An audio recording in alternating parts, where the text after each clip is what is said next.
Howdy everyone, welcome back to another video, and before we begin, you guys did it again. Y'all doubled my subscribers from my last video. You guys are insane. Reminder, I have a new Discord server that will be in the description of all of my videos, so please feel free to join up and be a part of my growing community. Lastly, I do a poll after each video in my community post so you guys can decide what I do for upcoming videos. The winner for this poll was how to properly manage stamina and loop effectively. So without further ado, enjoy the video.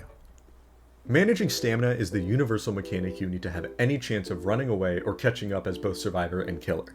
To make it simple, every survivor has 100 stamina and every killer has 110. Every 10 stamina equals 1 second of sprint. So because survivors have 100 stamina, they can sprint for 10 seconds before getting tired. You also regenerate 20 stamina per second whenever you're not sprinting, which is where managing your stamina properly comes in. Before I begin about how to properly manage it though, I'd like to mention at the time of recording this, they've released a patch that makes it so killers drain stamina slightly less and gain stamina slightly more. They said this should make it significantly easier for killers to catch up to survivors that properly manage their stamina, which kind of helps. I won't really get into it since I don't fully understand how much it changes everything, so first I want to talk about why in the survivor's case it's honestly not so hard to outrun killers even despite these changes. When managing stamina, there's a few things you have to keep in mind that'll prevent your instant death. How much stamina you have, how much the killer has, and how much distance you have between you and the killer. When you're running from the killer, your objective is to always keep more stamina than them while also keeping enough distance from them. In a lot of cases, it's easier said than done. However, on some maps and some characters, you can easily manage your stamina enough to outrun the killer indefinitely, so long as you play your cards right. Now this probably sounds super complicated, and you might not even know where to start, so think about it like this. The killer is decently far from you, and they've been sprinting at you for 3 seconds. Now that you know every second of sprint is 10 stamina, you can assume they only have about 80 stamina. You only start sprinting once you know you have more stamina than them. Otherwise, they'll be able to catch up for free and get free damage on you over and over and over until you're dead. Try focusing on having significantly more stamina than them, because then you'll be able to use that extra stamina to get even further. For example, if they're just about to catch up but only have 40 stamina left, and you barely sprinted at all, so you still have 90 stamina, then you can use that extra 50 stamina you have to create even more distance and leave them in the dust. There's a couple of principles while running that you should keep in mind. You should almost always stop sprinting when the killer stops sprinting. This is so you can keep the stamina lead since you're both regenerating stamina at the same time. The only time where you don't need to stop is when you're trying to make just slightly more distance so they don't catch up. But keep in mind, it's risky to keep sprinting. Never run out of stamina. When you run out of stamina, you're unable to regenerate stamina for 2 full seconds. This, more often than not, will get you killed. You shouldn't be too afraid of getting hit to regenerate some extra stamina for distance. This of course varies on the situation, the survivor you're playing, and the killer you're going against, but taking the hit will both give you a speed boost and let you regenerate some extra stamina. So, you never know. Some of you might be wondering, well, which survivors gain an advantage stamina management wise? Almost all of them, except for like 07 and Juking, because they don't really have anything for self-sustaining chase. So before anyone goes in my comments defending 07 again, let me explain what I mean by self-sustain. I'm talking about something like a stun, or a speed boost, or something to negate damage. Even something simple like slowing down the killer.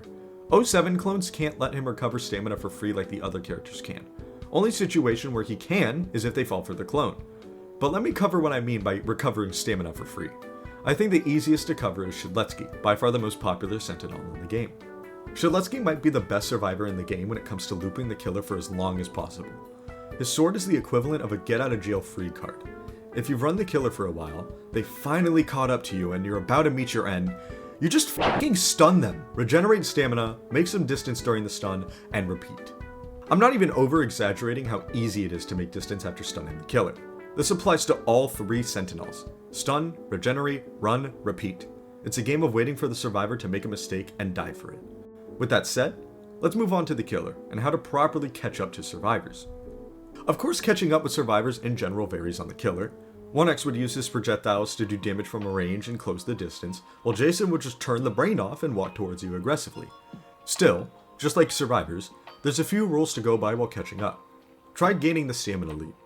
If you're sprinting to catch up, and they're not sprinting until you're up close, stop sprinting when they start sprinting, and try regenerating more stamina than them so you can just instantly catch up. If they stop sprinting as you do though, don't panic and keep sprinting. Regenerate until you're max stamina, and then catch up as much as you can. When you land a hit, immediately stop sprinting, get some stamina back, and then run. After you land a hit, the survivor gets a speed boost, and normally it's not worth burning through stamina to try and catch up to them when they're much faster than you. The only times this rule doesn't really apply is if you're trying to avoid a stun, such as if you hit guest block. The only other time this rule doesn't really apply is if you're directly on top of the survivor, and despite the extra speed, you can still catch up. Same thing as survivor, don't run out of stamina. Just like survivor, you get a penalty for running out, and it costs a lot of distance. I also recommend not sprinting when you're slowed, since you're wasting some distance you would get by using stamina during low speed. The only other thing I can think about that's important for killers, if you've managed to corner a survivor, play around keeping them in the corner and regenerate your stamina entirely. This will force them to either run past you and give you a free hit, or give you the stamina lead at the cost of playing safe. Kind of a short section for killer, but I really can't think of anything that killers can do specifically in a chase to gain the advantage stamina-wise. It's really just determined by their abilities. That being said, let's move on to looping. Looping is insanely easy, people just overcomplicate it. The easiest way to loop is by abusing check spots. Check spots are certain parts of maps or corners that allow you to see the killer coming from a long distance and act accordingly. For example, on Brandon Works, you can camp this corner of the castle, and whichever side they come on, you just go to the other and repeat. Another good example is on Ultimate Assassin's Ground, where you can sit on this corner of the tunnel, and wow, it's an amazing spot to loop.